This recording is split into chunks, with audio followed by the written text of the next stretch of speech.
My wife put me on speaker and said it's over to make her friends laugh. I just replied, okay, I understand, and hung up. The next morning, her mother called her, screaming hysterically, the house, dear God, what did you just let him do to the house? I was reviewing invoices at 9:47 p.m. when the phone lit up. My wife, Vanessa. I answered out of habit, still half focused on a spreadsheet tracking our quarterly expenses, numbers she never once asked about because, as she told me multiple times, finances are just so boring, Mark. The irony wasn't lost on me. Those boring finances paid for her weekly manicures at that upscale salon downtown, the one that charged $60 just to file her nails. They paid for her ever-expanding collection of streaming services, Netflix, Hulu, HBO Max, that niche documentary platform she watched exactly twice. They covered her weekend flights to Palm Springs when she needed to decompress with friends, staying at boutique hotels that cost more per night than most people's monthly car payments. But the moment I heard laughter in the background, cheap wine being poured, the clink of glasses touching, that hollow echo that only comes from restaurant acoustics, I knew something was off. My finger hovered over the spreadsheet, cursor blinking on a cell I'd been about to update. Then her voice came through, loud, exaggerated, dripping with that fake sympathy she used when she wanted to sound mature, but came off as condescending. Mark, it's over. Don't text. Don't call. Just move on, okay? Her friends howled. Someone, I think it was her friend Gabriel, the one who sold leggings through social media, yelled loud enough for me to hear clearly. Oh my God, he actually picked up. Another voice, slurred and delighted. This is iconic. I could picture the scene perfectly. Vanessa at the head of the table, phone held up like a trophy, face flushed from her third glass of rosé. Her friends leaning in, hands covering their mouths, eyes wide with the kind of anticipation you see at a reality TV finale. This was entertainment. I was entertainment. I stared at my computer screen for exactly 3 seconds. The numbers blurred slightly. My jaw tightened, then relaxed. Then I said very calmly, okay, I understand, and hung up. 13 seconds total. That's how long it took her to end a 7-year marriage, or at least, that's how long she thought it took. I set my phone face down on the desk. The office was quiet except for the hum of my laptop and the distant sound of our neighbor's dog barking. I took a breath, slow and measured, then reached for my mouse. No yelling, no questions, no begging or demanding explanations, just silence. Then I opened a folder on my desktop labeled Exit V. 11 months of quiet preparation sat inside. Spreadsheets, scanned documents, legal forms with stamps and signatures, authorization letters, account statements, property deeds, a meticulously organized timeline that read like a disaster preparedness manual,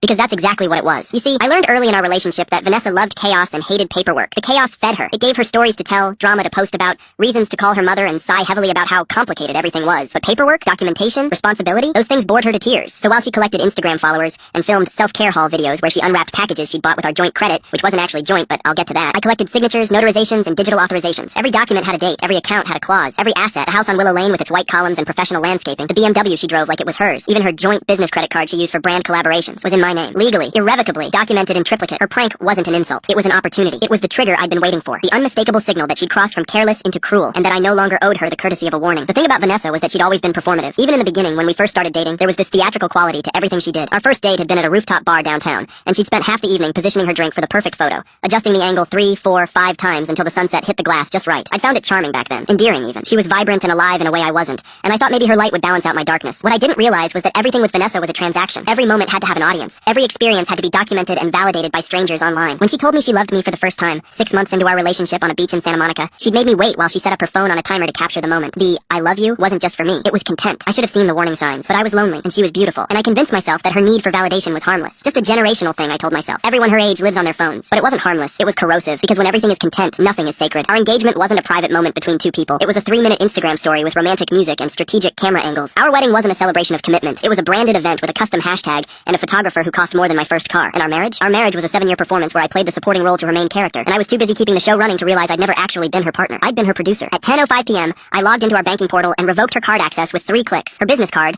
the one she used for essential expenses like designer coffee and influencer conferences, was linked to an account I controlled. Gone, declined, effective immediately. At 10:20 p.m., I paused every shared subscription she'd ever claimed as for work. Netflix, gone. Canva Pro, where she designed her social media graphics, suspended. Her monthly beauty box subscription, the one that cost $47 and arrived like clockwork, even though she never opened half the products, canceled. Even her meditation app, which she'd used 3 times in 6 months, was cut off. I went through the list methodically. The meal delivery service she'd signed up for and forgotten about, canceled. The premium Spotify account she needed for content creation, downgraded to free. The cloud storage where she kept thousands of photos of herself, access revoked. The wine club membership that sent her 2 bottles every month, terminated. Each click felt like removing a thread from a tapestry, and with each thread removed, the picture became clearer. She'd been living a life that was never actually hers. It was borrowed, rented, built on my credit, and sustained by my silence. At 10:33 p.m., I called the locksmith I'd vetted 2 months earlier. Tomorrow morning, 8 a.m. sharp, I said. I'll text you the address. He didn't ask questions. I'd already prepaid. We'd discussed the job in detail weeks ago. New deadbolts, new garage code, new smart lock system. Everything would be changed, and only I would have the new access codes. Then I made tea. Chamomile, from the loose leaf tin Vanessa bought once, used twice, and forgot about. I poured it into a plain ceramic mug, sat back down at my desk, and reviewed the next phase of my plan. No shaking hands, no angry playlist, no throwing things or punching walls or any of the dramatic reactions she would have posted about if the roles were reversed. Just methodical, surgical silence. Vanessa thought control meant volume. She thought power came from who could yell loudest, who could cry hardest, who could gather the most witnesses to their pain. She never understood that true control sounds like nothing at all. It's the quiet click of a door locking, the soft buzz of an email being sent, the calm, steady rhythm of someone who's been prepared for months and is now simply executing a plan. I opened my email and reviewed the draft messages I'd prepared. One to the property management company for the downtown apartment, terminating her access effective immediately. One to the car dealership, informing them I'd be returning the leased BMW at the end of the month. One to my insurance broker, removing Vanessa as a beneficiary and dependent. I'd written these emails months ago, saving them as drafts, updating them periodically as circumstances changed. All they needed now was a send date. I scheduled them all for 6 a.m. a.m. the next morning, early enough that they'd be processed before Vanessa woke up, late enough that I'd be long gone before anyone tried to reach me. The next step was my lawyer. I'd already briefed Daniel Chen on the possibility of this scenario. We'd had several conversations over the past year, always framed as hypothetical. If a marriage were to end, I'd say, what would the process look like? Daniel was good at his job. He never asked unnecessary questions, just provided clear, actionable information. Now I sent him a single text. Green light. Proceed with phase 2. His response came back within minutes. Understood. Paperwork will be ready by 11 a.m. tomorrow. Phase 2 was the trust transfer. The house on Willow Lane, along with several other assets, would be transferred into an irrevocable trust, the August Foundation. Once that transfer was complete, there would be no reversing it. The property would belong to the foundation, and Vanessa would have zero legal claim to it. I'd established the August Foundation 2 years ago, but I'd been planning for something like it much longer than that. The foundation's mission was simple: provide support and transitional housing for single fathers rebuilding their lives after divorce or separation. Men who'd been overlooked, dismissed, financially devastated by a system that assumed mothers were always the primary caregivers, and fathers were just walking wallets, men like my own father had been. My dad, Augustus, raised me and my sister alone after our mother left when I was 7. She'd decided motherhood wasn't for her, that she needed to find herself, and so she'd walked out one Tuesday morning and never came back. No custody battle, no lengthy divorce proceedings. She just signed away her parental rights and disappeared. I watched my father work 3 jobs to keep us fed. Watched him fall asleep at the kitchen table with bills spread out in front of him, calculator in hand, dark circles under his eyes. Watched him skip meals so my sister and I could eat. Watched him age 10 years in the span of 2. And when he'd try to ask for help from the state, from charities, from anyone, he'd be turned away. Resources are limited, they'd say. We prioritize women and children, as if he wasn't raising children, as if his struggle was somehow less valid because of his gender. He died of a heart attack when I was 19. The doctor said it was genetic, but I knew better. It was stress. It was exhaustion. It was the slow, grinding weight of trying to do everything alone with no support system. I'd promised myself that if I ever had the resources, I'd create what my father never had, a safety net for men like him. The August Foundation was that promise, fulfilled, and now it would also serve another purpose, ensuring that Vanessa could never claim I'd acted out of spite or cruelty. Because how do you argue that someone is punishing you when they're actively helping other people? How do you spin charitable giving as revenge? You can't. I finished my tea, rinsed the mug, and placed it in the dishwasher. Then I did something I almost never allowed myself to do. I opened a photo album on my phone, not the shared cloud album Vanessa had access to, my private one. I scrolled through photos of us from the early days. Vanessa laughing at something I'd said, eyes crinkled at the corners, genuinely happy. Me with my arm around her shoulders, both of us squinting into the sun. A selfie she'd taken of us in bed on a lazy Sunday morning, hair messy, smiles soft and unguarded. There had been good moments, real moments, times when I believed we were building something together, but those moments had become fewer and further between over the years. Somewhere along the line, I'd stopped being her partner and started being her ATM, her photographer, her audience of one, applauding her performance while she took bow after bow. I closed the photo album and deleted it. No need to keep those anymore. Then I packed a bag, just the essentials, clothes, toiletries, my laptop, important documents. I'd been slowly moving things to my new apartment for weeks, one box at a time. Always when Vanessa was out with friends or at a yoga class, she'd stopped attending after the first month, but kept paying for because she liked the idea of being someone who does yoga. By 11:30 p.m. I was ready. I looked around the office one last time. My office, really, since Vanessa never came in here. Too boring, she'd said. Too much like work. I turned off the lights and walked out of the house on Willow Lane for the last time. The next morning, Vanessa probably woke up around 10:40 a.m. I know her patterns. I'd lived with them for 7 years. She'd have opened her eyes slowly, head pounding from too much wine, mouth dry and sour. The hotel room, or wherever she'd crashed with her friends after their big performance, would be too bright. Sunlight cutting through cheap curtains she forgot to close. Her phone would be somewhere on the floor, screen cracked maybe, battery at 11%. She'd check it out of habit, scroll through Instagram, see the photos from last night. The group shot where everyone's holding their wine glasses up, the candid of her mid-laugh, the story she posted with the caption, "Sometimes you just have to choose you." 43 likes, 12 comments, "Yas, queen, proud of you. You deserve better." She'd smile to herself, still smug, still convinced she'd done something empowering. Then she'd try to buy breakfast. I can picture it perfectly. She walks into that trendy cafe on 3rd Street, the one with the exposed brick and the overpriced avocado toast. She orders her usual truffle omelet, oat milk latte, maybe a side of those candied bacon strips she pretends to feel guilty about eating. The barista rings it up, $28. Vanessa taps her card, declined. She frowns, taps it again. Sometimes the machine is glitchy. Declined. Sorry, the barista says, not making eye contact. "Do you have another card?" Vanessa laughs it off. "Oh, weird. Yeah, hold on." She pulls out the backup card, the business one, taps, declined. Now she's flustered. People are starting to notice. The line behind her is getting impatient. A guy in a suit checks his watch pointedly. A woman with a yoga mat sighs. Her face flushes, not from wine this time, but from embarrassment. I don't understand," she stammers. "These cards always work." The barista offers a thin, professional smile. "No worries. Maybe call your bank?" Vanessa steps aside, hands trembling slightly as she dials the customer service number on the back of the card. The automated voice asks her to enter her account number. She does. Then it asks her to verify her identity. "We're sorry, but we cannot locate an active account under that information." She hangs up, tries the other card. Same result. That's when it starts to sink in. That's when the smug smile from this morning begins to crack. She'd pull out her phone and try to check the bank account online. Password incorrect. She tries again. Account locked. She tries calling me. Straight to voicemail. Gabrielle, standing beside her, would notice something's wrong. "V, you okay?" "My cards aren't working," Vanessa would say, voice tight. "I don't understand. Maybe it's fraud protection?" Gabrielle would suggest. "That happened to me once when I was traveling." But Vanessa wouldn't be traveling. She'd be 10 miles from home, and the sick feeling in her stomach would be telling her this wasn't fraud protection. This was something else. She'd call her mother, half laughing still, trying to make it sound like a minor inconvenience. "Mom, something weird is happening. Mark's being dramatic about last night." Her mother, Patricia, wouldn't laugh. Patricia never liked me, thought I was too quiet, too emotionally unavailable, but she respected my precision. She knew I didn't do anything without a reason. I can hear Patricia's voice in my head, low and careful. "What exactly did you say to him, Vanessa?" "It was just a joke. I told him it was over." On speaker. The girls thought it was funny. Silence. Then, quiet and cold. "You told him it was over? On speaker? With witnesses?" "Mom, relax. He knows I wasn't serious. And you better pray he thought so too." Patricia would remember things Vanessa had forgotten, or more accurately, things Vanessa had never paid attention to in the first place. She'd remember me pulling her aside at the wedding reception, asking her politely but firmly to sign as a witness on the prenuptial agreement. She'd remember the look in my eyes, not love-struck or nervous like most grooms, but focused and methodical. She'd sensed something then, something careful and guarded in me, but she dismissed it as pre-wedding jitters. Now she'd be putting the pieces together, and she'd be realizing that her daughter had just made a catastrophic mistake. Meanwhile, I was 2 hours away, sitting in my lawyer's office. Daniel Chen had been my attorney for 6 years. Corporate law, estate planning, the occasional contract dispute. He was efficient, discreet, and expensive, but worth every dollar. His office was in one of those modern buildings downtown, all glass and steel, with furniture that cost more than most people's cars. The kind of place that immediately communicated communicated seriousness and competence. "Everything's ready," he said, sliding a folder across his desk. "The final authorization just needs your signature." I flipped through the pages. The trust documents were immaculate. The August Foundation, a non-profit I'd established 2 years ago to support single fathers rebuilding their lives after divorce or separation, was about to receive its largest donation yet. 1 house, 4 bedrooms, 3.5 baths. Appraised value $1.3 million. "Once you sign," Daniel continued,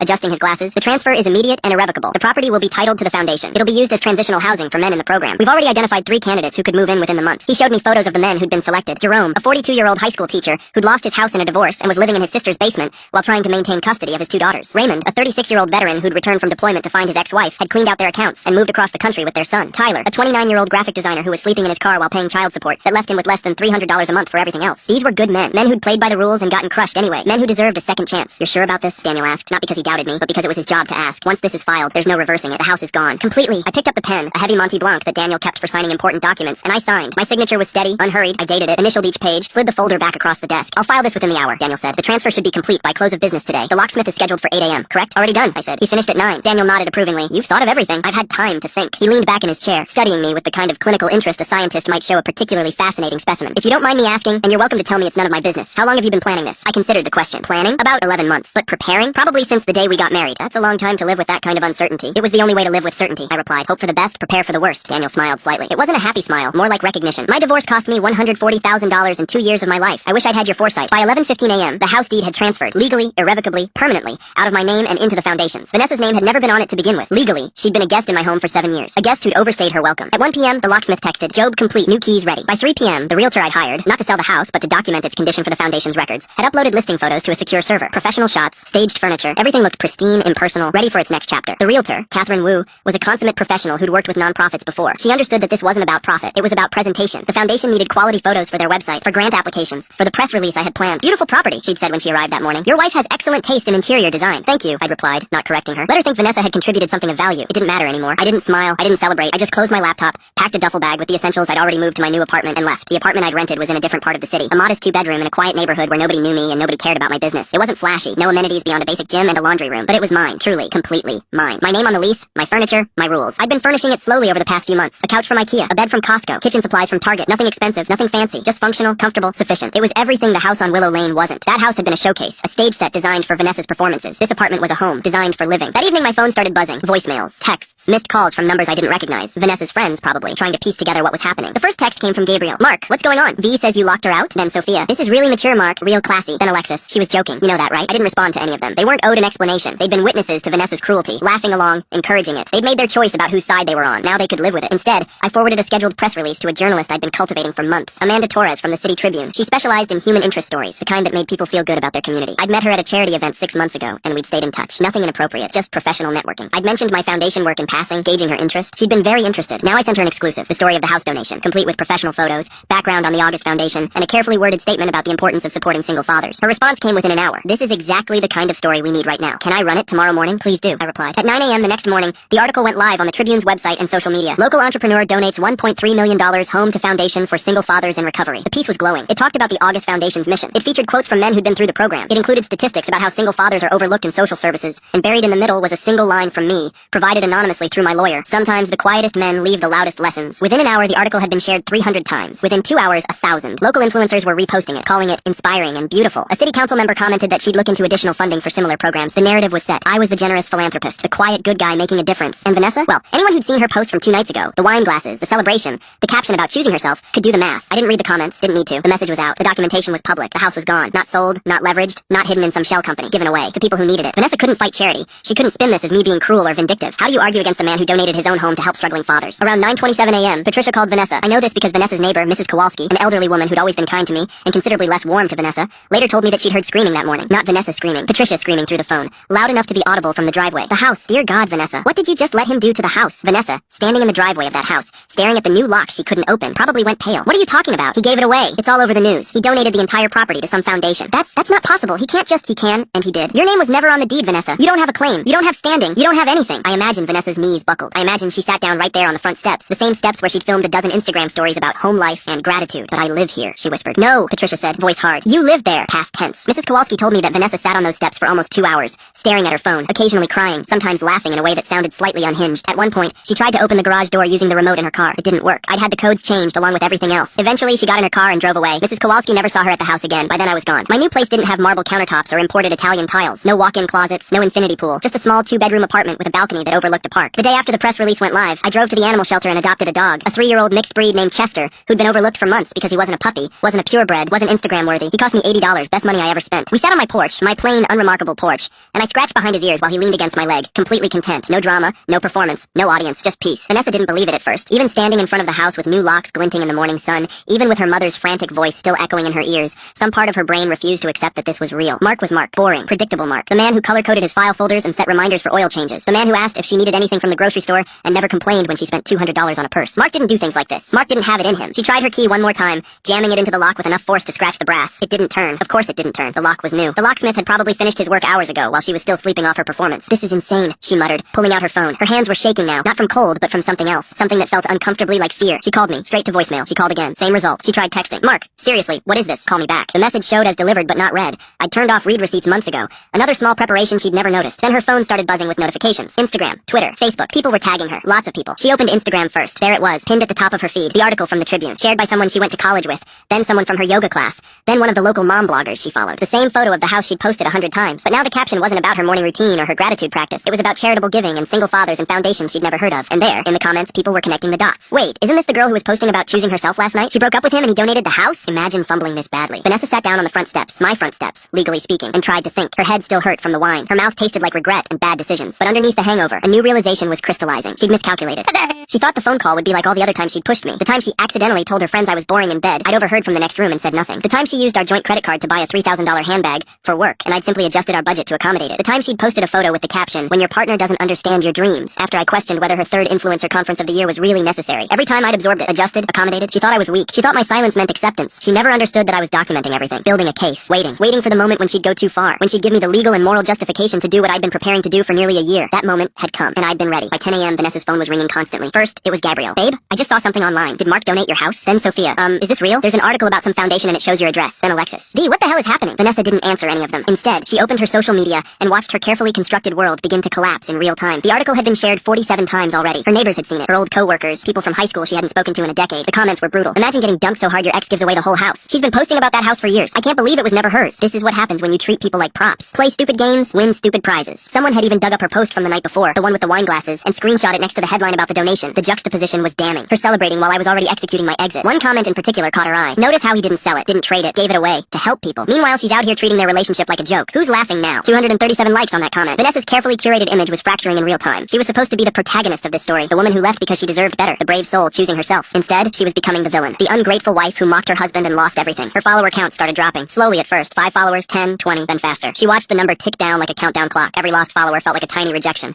a small vote of no confidence. By noon, she'd lost over 300 followers. People were unfollowing her in real time, and worse, they were commenting on her old posts. Under a photo of her in the kitchen making smoothies. That's not even your kitchen, lol. Under a selfie captioned, "Home is where the heart is." Well, not anymore. Under a post about relationship goals, "This aged like milk." At 11:30 a.m., Vanessa received a text from a number she didn't recognize. "This is Daniel Chen, Mark's attorney. We need to speak regarding the property at 847 Willow Lane and your personal belongings. Please call this number at your earliest convenience." Her stomach dropped. Attorney. Of course Mark had an attorney. Of course this was all planned. Of course every single thing she'd assumed about her life was wrong. She called the number with trembling fingers. Daniel answered on the second ring. His voice was professional, neutral, the kind of tone that revealed nothing. "Miss Reed, thank you for calling. What's happening?" Vanessa demanded, her voice cracking slightly. "Why can't I get into my house? The property at 847 Willow Lane is no longer under Mr. Ellis's ownership. As of yesterday morning, it was transferred to the August Foundation, a registered 501c3 non-profit organization. But I live there. According to our records, you are not listed on the property deed, the mortgage, or any rental agreement. You are not legally a tenant." Vanessa felt like the ground was tilting. The world was spinning and she was trying to hold on to something solid, but everything was slipping through her fingers. "That's insane. We're married. It's our house. California is a community property state," Daniel acknowledged, his tone still infuriatingly calm and measured. "However, the property was purchased prior to your marriage, using funds from Mr. Ellis's separate assets. You signed a prenuptial agreement waiving claims to any property acquired before the marriage." "I never signed a prenup." There was a pause, a significant pause, the kind of pause that communicates worlds of information in its silence. "Ms. Reed, I have your signature on file. Notarized and dated March 15th, 2018. Vanessa's mind raced back. March 2018. They'd gotten married in April, just a few weeks before the wedding. She remembered Mark asking her to sign some papers. They'd been at dinner, that nice Italian place she liked, and he'd pulled out a folder between the appetizer and the main course. "Just standard stuff," he'd said. "Marriage license paperwork, insurance beneficiaries, banking stuff. The lawyer said we should get it done before the wedding, so there's no last-minute scrambling." She'd been busy planning the wedding, picking out flowers and arguing with the caterer about vegan options, and obsessing over whether the bridesmaids' dresses were the right shade of blush. Paperwork was boring. Mark handled boring things. That was the arrangement. She'd signed where he pointed, initialed where he indicated, barely glanced at what any of it said. "Your personal belongings have been packed and placed in storage," Daniel continued, his voice unchanging, as if he were reading a grocery list. "Unit 714 at Secure Space on Hamilton Avenue. The first month is prepaid. You'll receive access information via email within the hour. You can't just throw me out. You were never legally a resident, Ms. Reed. This isn't an eviction. This is notification that the property property has changed hands, and you no longer have authorization to be there. The words hit her like physical blows. Never a resident. No authorization. Changed hands. Her entire life. Boxed up and put in storage like old Christmas decorations. Vanessa's voice cracked. I want to talk to Mark. Mr. Ellis has instructed me to handle all communication moving forward. This is cruel. This is Ms. Reed, Daniel interrupted gently, though there was steel underneath the gentleness. I suggest you consult with your own attorney, but I should inform you that any claims you might consider filing would be difficult to substantiate given the recorded evidence from Wednesday evening. Vanessa froze. Her blood turned to ice. What recorded evidence? The phone call on speaker with multiple witnesses present. You verbally ended the relationship, Miss Reed. You stated, and I quote, "It's over. Don't text, don't call, just move on." Mr. Ellis simply acted on your declaration. She couldn't breathe. The wine-soaked laughter from that night echoed in her memory. The phone held up like a trophy. Her friends cheering her on. The applause. The validation. She'd thought it was funny. She'd thought it was harmless. She'd thought Mark would be hurt, maybe, or embarrassed, and would come crawling back begging for forgiveness. And she'd have that power, that control, that proof that she was the one who mattered. She'd thought wrong. Mr. Ellis was very clear, Daniel continued. He wants this to be as painless as possible. Your belongings are safe. The storage is paid through the end of the month. After that, you'll need to make your own arrangements. Is there anything else I can help you with today? Vanessa wanted to scream. Wanted to throw her phone. Wanted to break something. Anything. To externalize the chaos rioting inside her chest. But all she could manage was a whispered, "No." "Then I wish you the best, Miss Reed. You'll receive the storage access information shortly." He hung up. Vanessa sat there on the steps of what used to be her house, phone still pressed to her ear, listening to dead air. By noon, Vanessa was sitting in her car in the driveway, crying. Not the pretty, photogenic crying she sometimes performed for sympathy, where she'd tilt her head just so and dab at her eyes carefully to preserve her makeup. Real, ugly crying. The kind that leaves your face blotchy and your eyes swollen and your breath coming in jagged gasps. The kind where snot runs down your face and you don't even care. The kind that comes from watching your entire life implode in the span of 12 hours. Her phone kept buzzing. More texts, more calls, more social media notifications. She turned it face down on the passenger seat,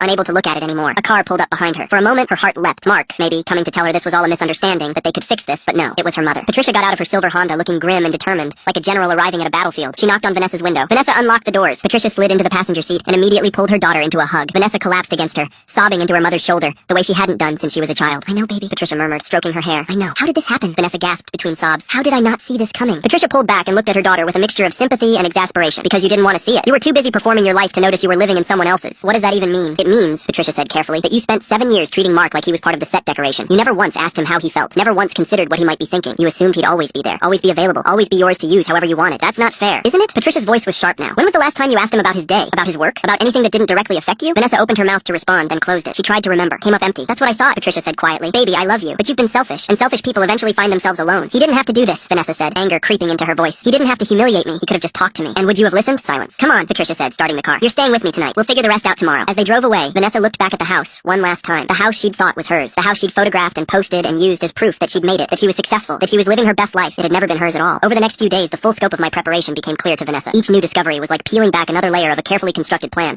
revealing just how thoroughly I'd anticipated every possible contingency. The apartment downtown, the one she'd been using as her creative space, where she filmed content and met with brand representatives, was titled in my name. She received an eviction notice on Thursday. 30 days to vacate, though she wouldn't even last that long because the key card stopped working within 48 hours. The BMW she drove, the one she'd customized with a vanity plate that read, "Blessed," ironic now, was leased under my company. The lease termination notice arrived via certified mail on Friday. The car was to be returned by the following Monday. The credit cards she used for her business expenses, the coffees with potential collaborators, the clothes for content creation, the equipment and props and ring lights were all authorized user accounts, not joint ownership. They were canceled within a week. Even her health insurance was through my employer. Her coverage would end at the month's close. One by one, I revoked everything. Every authorization I'd given her, I now withdrew. Every courtesy I'd extended, I now retracted. It wasn't vindictive. It was methodical. Every action had been anticipated, planned for, documented in that Exit V folder that had sat on my desktop for nearly a year. She declared our relationship over on speakerphone with witnesses. I was simply honoring her decision. Vanessa tried to fight back. She started by calling her friend Madison, who worked in HR at a tech company and knew about legal stuff. Madison listened to the whole story, occasionally making sympathetic noises, but when Vanessa finished, there was a long pause. "V," Madison finally said, "I hate to say this, but you don't have a case. If his name is on everything and you verbally ended the relationship in front of witnesses, any lawyer is going to tell you to walk away." "But that's not fair." "Fair doesn't matter. Legal matters. And legally, he's covered." She tried to spin it on social media, posted a vague story. When you realize you never really knew someone, trust your gut, ladies. The comments weren't sympathetic. "Girl, you're the one who dumped him on speakerphone." Maybe you should have read the lease before claiming it was your apartment. At least he donated the house to charity instead of just selling it out of spite. Imagine playing yourself this hard. She deleted the story after 20 minutes, but screenshots had already circulated. Nothing on the internet ever really disappears. She tried calling some of her old friends from college, people she thought might take her side. Most didn't answer. The ones who did were awkward, non-committal. They'd seen the article, they'd seen her posts. They were staying neutral, which meant they were siding with me. The narrative had been set, and Vanessa was on the wrong side of it. By the end of the week, Vanessa had moved in with her mother. All her belongings were in storage. Clothes, makeup, tech equipment, the ring light she'd spent $300 on, the camera she'd financed and never quite paid off. Everything boxed up in a 10 by 10 unit that smelled like must and failure. Her social media following continued dropping. Not dramatically, she wasn't important enough for a dramatic fall, but steadily, consistently, like a slow leak that eventually empties the tank. She built her identity on being aspirational, on showing people the life she had, the beautiful house, the luxury car, the designer clothes, the effortless glamour. But now people knew the truth. It was never her life. It was mine. She'd just been living in it. Vanessa spent her days scrolling through her phone, watching her old content with new eyes. Every post was a lie. Every caption about gratitude was hollow. Every photo of her home was stolen valor. She'd been a squatter in someone else's success, and she'd convinced herself and thousands of strangers that she'd earned it. She hadn't earned anything. She'd just been lucky enough to meet someone who was generous, and stupid enough to take that generosity for granted. 2 weeks after the phone call, Vanessa hit what she thought was rock bottom. She was wrong. She hadn't even started falling yet. It started with a voicemail. She'd left me 40 43 voicemails over the course of 3 weeks. I know the exact number because my phone kept count, each one a little notification I dismissed without listening. But then one morning, Vanessa woke up to a voicemail on her phone, not from me, from an unknown number. She played it while still in bed at her mother's house, the small guest room that smelled like lavender potpourri and disappointment. Hey, it's Cassie. Cassie, not Vanessa. Her own voice, but saying the wrong name. Except, wait, she listened more carefully. It was her voice, but from months ago. From a conversation she'd half forgotten. A wine-drunk afternoon when she'd called me from an Uber to pick a meaningless fight. You were always just the safe choice. I needed excitement. Her own voice continued. I mean, yeah, you paid for everything, but at what cost? God, Mark. Sometimes I felt like I was dating a spreadsheet. Then, click. The message ended. Vanessa sat up, heart pounding. Someone had recorded that call. Someone, me, obviously, had kept it. And now someone had sent it to her to make sure she knew they had it. She checked her email. There it was. Sent from an anonymous account. The audio file with a single line of text. Records are public. Consider your next steps carefully. Her hands were shaking. This wasn't just about the house anymore. This was about reputation. About proof. About evidence that could be used against her. She rushed to her laptop and started Googling herself. That's when she found it. The charity board. The Riverside Children's Charity Board, where she'd been a member for 2 years. Or more accurately, where she'd attended 4 meetings total, and mostly just showed up for the annual gala photo opportunities. An email sent to the board members and CC'd to a public mailing list. Dear Miss Reed, effective immediately. Your status as a member of the Riverside Children's Charity Board is terminated. Attached is a transcript of correspondence received, which has been formally reviewed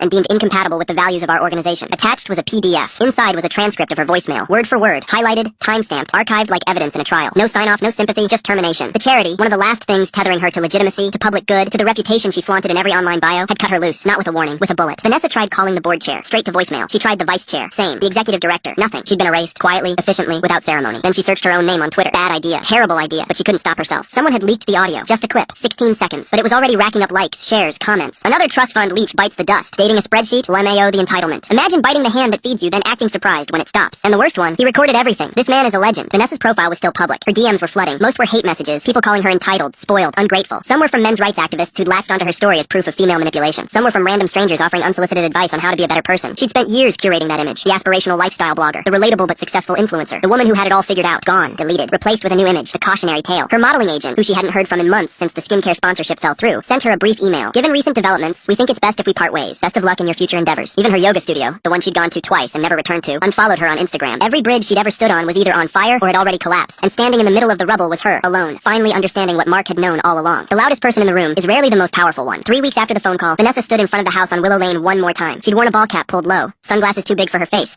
and a hoodie zipped all the way up despite the 82-degree heat. She looked like someone trying not to be recognized, which was exactly what she was. She'd parked 2 blocks away and walked, taking the long route through the neighborhood she'd once considered hers. Mrs. Kowalski had been watering her garden and had pretended not to see her. The Johnsons across the street had been loading groceries and had very deliberately looked away. Everyone knew. Of course everyone knew. The article had made sure of that. She approached the house through the side entrance, the garden gate she'd had installed because it made the property feel more European. She'd never imagined she'd one day be using it like a trespasser trying not to be seen. From inside, she could hear voices. Professional, upbeat, the sound of polite laughter. An open house, of course. The foundation would need to showcase the property, bring in potential residents, show donors how their money was being used. She peeked through the glass doors leading into the kitchen and saw them. A young couple in their 30s, holding hands, pointing out the countertop finishes she had personally picked, asking questions about the appliances, admiring the backsplash. That wasn't the worst part. The worst part was seeing Sophie, Mark's executive assistant, standing beside them with a clipboard, smiling professionally, explaining the foundation's mission and the application process for residency. Sophie, early 20s, efficient, surgically pleasant. She'd once fetched Vanessa oat milk lattes during campaign events. Now she stood in what used to be Vanessa's kitchen, like she owned the place. Vanessa pushed the door open. It wasn't locked. Why would it be? During an open house. Sophie looked up, didn't flinch, just smiled that same professional smile. Hi, Vanessa. Not hostile, not uncomfortable, just neutral, like they were acquaintances running into each other at a coffee shop. Vanessa's voice came out tight. What are you doing here? Managing the viewing, Sophie replied calmly. She turned slightly toward the couple. Would you two excuse me for just a moment? Feel free to look at the sunroom. Those windows are original, by the way. The couple smiled politely and drifted away, clearly sensing tension, but too Minnesota nice to acknowledge it. Sophie turned back to Vanessa. Is there something I can help you with? I want to talk to Mark. He's not available. Then get him on the phone. Sophie's expression didn't change. Vanessa, you don't have standing here. You're not a tenant. You're not a stakeholder. And you're not on any of the sale documentation. If you stay, it's technically trespassing. The words were delivered kindly, almost gently, but they hit like hammers. You're threatening me? Vanessa asked, voice rising. Seriously? You're his assistant and you're threatening me? I'm reminding you of the legal reality, Sophie corrected, which your attorney should have already explained. I don't have a lawyer, Vanessa snapped. Sophie didn't respond to that. Instead, she reached into her briefcase, leather, expensive, probably a gift from Mark, and pulled out a thick manila envelope sealed with a sticker bearing the August Foundation's logo. She extended it toward Vanessa. What's this? Vanessa demanded. Closure. Vanessa snatched it, tore it open with shaking hands. Inside was a single glossy photograph, a still from the night of the prank call, pulled from someone's social media. Vanessa on speaker, wine glass raised in a toast, mouth wide open in mid-laugh, frozen in the exact moment she'd said, "It's over. Don't text, don't call." There was a yellow post-it note stuck to the bottom of the photo, handwritten in Mark's precise script. Always read the room and the contract. Vanessa stared at the photo. She looked so happy, so confident, so certain of her power in that moment. But now it felt like looking at a stranger, like looking at someone who had no idea what was coming. This is sick, she said, her voice shaking. This is psychotic. He planned this entire circus just to humiliate me. No, Sophie said, and for the first time there was something like emotion in her voice. Not sympathy, but a kind of tired patience. He planned it to protect himself and end things cleanly. You made it public. The speakerphone breakup, the Instagram story, the caption about him being your retirement plan. You lit the match, Vanessa. He just made sure you couldn't burn anything that wasn't already yours. Vanessa's mouth opened, then closed. She looked around at the house. Her house. Except it wasn't. It had never been. The dining table was gone, replaced with different furniture. The couch had been swapped out for minimalist staging pieces. The wine rack was empty. The rose bush in the backyard had been trimmed into neat submission. Her chaos had been edited out of every corner. This wasn't a home anymore. It was a transaction, a property, a charitable asset. She looked back at Sophie, that young woman who used to bring her coffee, and now stood in her kitchen like it was the most natural thing in the world. Tell him he's a coward, Vanessa said. I'm just the assistant, Sophie replied evenly. Vanessa stepped back toward the door, still clutching the envelope like it might morph into something she could use, some weapon or shield. I hope he's proud of this, she hissed. Sophie's expression didn't change. He doesn't feel anything about it. He's done. The words landed with devastating simplicity. Done. Not angry, not hurt, not vindictive. Just done. Vanessa turned and walked out. The couple in the sunroom didn't even notice. No one followed her. No one called after her. She wasn't the ghost of that house. She was just noise. And even that had finally been silenced. When Vanessa got back to her car, she sat in the driver's seat for a long time, just staring at the photo in the envelope. That version of herself, confident, laughing, surrounded by friends, so certain she was in control, felt like it belonged to a different lifetime, a different person. She thought she was the one with power because she was the one making the scene, forcing the drama, controlling the narrative. But Mark had understood something she never did. Real power doesn't announce itself. It doesn't need an audience. It doesn't need witnesses or validation or applause. Real power is quiet. It's documentation. It's preparation. It's knowing exactly what you're going to do months before anyone else even realizes there's a problem. She started her car and drove away from Willow Lane for the last time. The house would go on without her. The foundation would use it to help men rebuild their lives. Mark would continue his work, quiet and methodical and purposeful. And Vanessa would have to figure out who she was when she wasn't performing, when she didn't have an audience, when she couldn't post her way out of consequences. It was going to be a long, painful process, but for the first time in years, she was going to have to do it alone. At exactly 8 a.m. the following Monday,